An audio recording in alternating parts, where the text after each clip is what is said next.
finally, Formula One is back. Thank you, gods. 2 weeks, and I miss it already. I really do. The Russian Grand Prix, what a spectacle that was. Team orders, drama at one of Formula One's most historic teams. Round 17, however, takes us to Japan.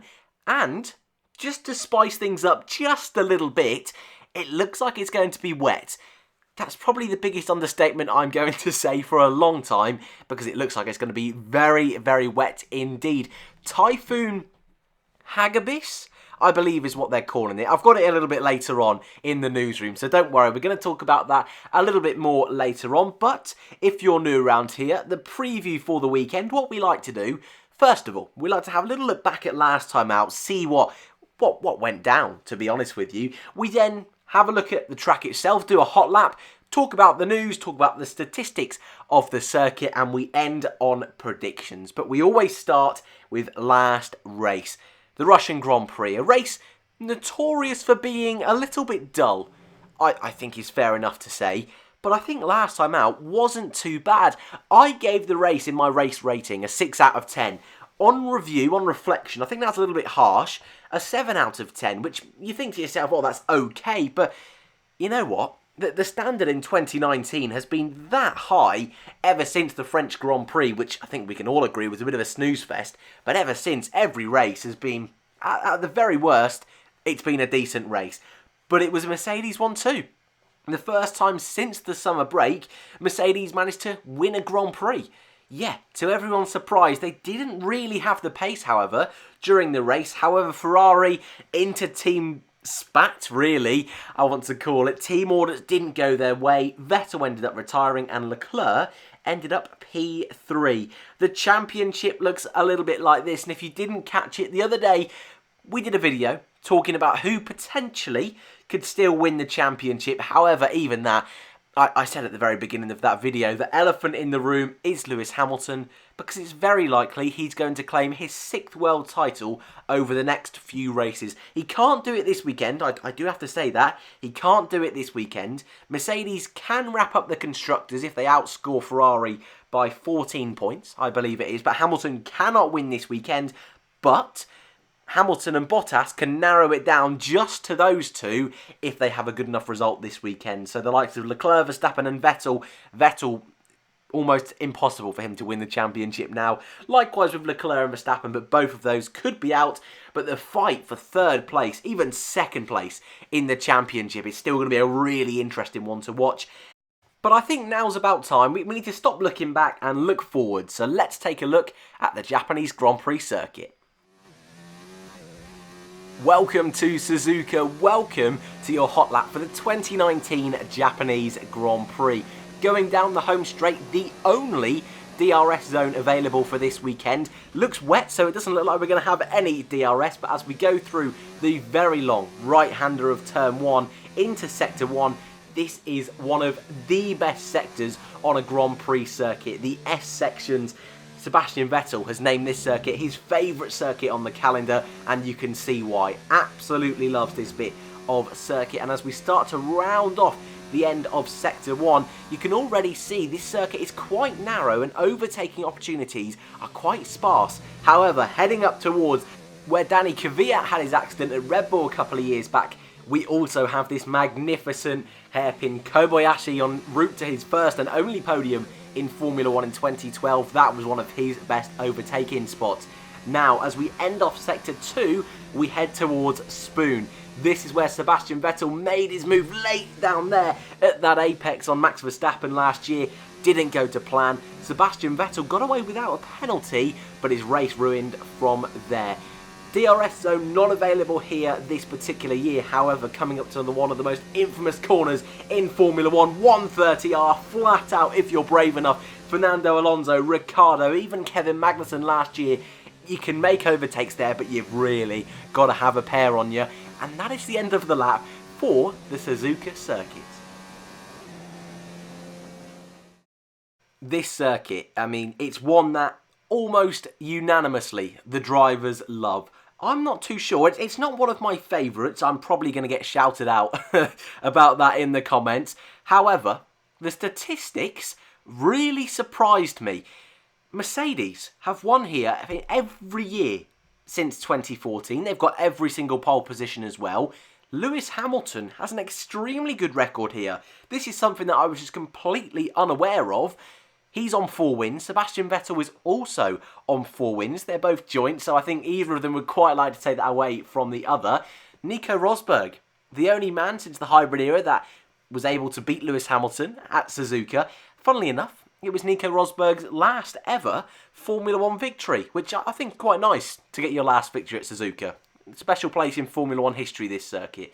Last year, though, a real, I suppose, chaotic race is what I was going to say. We had the likes of Vettel making his move on Max Verstappen. That didn't work out. We had the likes of Romain Grosjean qualifying 5th. Yes, you heard that correctly. Qualifying 5th and scoring points. I know. Double whammy there for you. We had the likes of Kevin Magnussen make a move on Charles Leclerc around the outside of 130R. Leclerc then ran into the back of Magnussen and had a few naughty words to say about Kevin Magnussen, calling him stupid, I believe. Very rude from Charles. But as you can see, Hamilton on pole, Bottas second, and in the race, Hamilton win, Bottas second. Max Verstappen third in quali, third in the race, Daniel Ricciardo fourth in the race, and Kimi Raikkonen fifth in the race. Right, I think we'll move on to the news, because there's lots of news to talk about. I can't remember if the McLaren Mercedes news came out during the gap between Russia and Suzuka, but I spoke about that enough, so we don't need to talk about that today. So the 3 stories I've picked out. First of all, the Typhoon. This is going to be the big story, raging all over the media. So what I will say, and I always say this, be very careful of what news sites you read, what news sites you believe. I know it sounds silly, I know it sounds boring, and you're thinking, Dan, just be quiet, move on. But I do want to say it, because there's plenty of stories, especially about this man at the moment, flying around with no confirmation. So I would say, for any news about cancellations, timings moving, keep your eye out for Formula 1's official site, because they will obviously announce it. At the moment, it looks like qualifying will be kind of cancelled, at least on the Saturday, and moved on to the Sunday, which means potentially we could only have maybe 1 practice session, nothing on Saturday, and then a quali and a race in the wet on Sunday. Sounds awesome, but I will keep you posted on that one, don't you worry. Second story, this man, you might not recognise him, Naoki Yamamoto. You might recognise the name, current Japanese Super Formula champion, looks to potentially be en route to win it again this season, but where you might recognise him from is he was Jenson Button's teammate last year in Super GT. I'd never watched Super GT before, but last year I did, and actually, him and Button went on to win that year, but I think it was Naoki that was the better of the 2 drivers. He's going out in FP1 this weekend for Toro Rosso, Japanese driver at the Japanese Grand Prix. Honda, this is a huge event for them to prove the progress that they have made. I think it's been pretty apparent the progress they've made so far in 2019, but to have one of their own homeborn drivers driving one of their cars this weekend, especially for the fans who give so much to Formula 1, I think this is really nice, and he'll be taking the place of Pierre Gasly in FP1. And the final bit of news is the calendar and testing dates. Testing's going to be shorter this year. Is going to be condensed down to just 8 days. Won't mean a fat lot. The teams will still push just as hard. It just means if team like Williams don't show up early enough, it's going to be even worse for them. The calendar itself, not too much has changed around. The beginning of the European leg now starts with Zandvoort.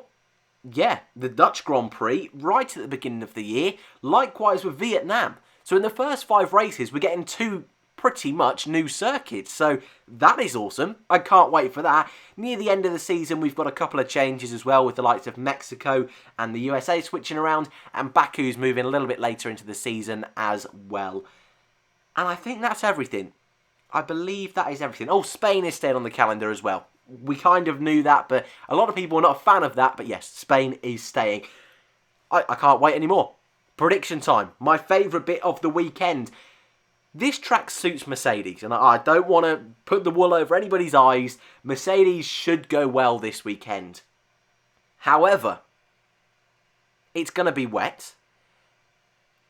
Max Verstappen, in a car he seems to love driving.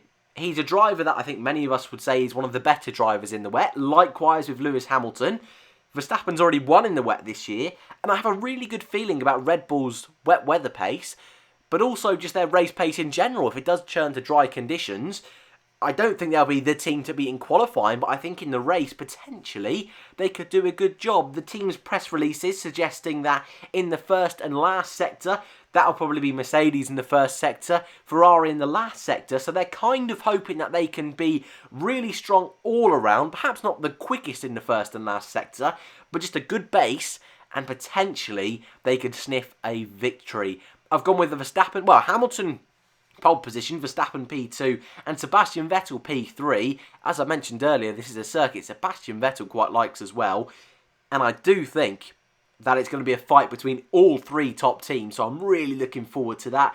And in the race, I've gone with a Verstappen win, Hamilton second, and Alex Albon for his first podium in Formula 1. Thai driver, Japanese Grand Prix over in Asia. I know it's not a home Grand Prix, I'm not that much of a dummy-dum. However, that's pretty close. Not as close as Singapore, I believe, but it's pretty close. And to do it for Honda, to get a double podium in Japan, would be lovely. So maybe rose-tinted glasses, just a little bit from me, but please let me have this one. Please let me have this one. Right, final bit of news. Well, not news. Let's call it point of call. Yeah, that'll do. Your predictions. This is the list I give you every single time there's a Grand Prix. Feel free to do one or two. If you just want to do your podium, you can do.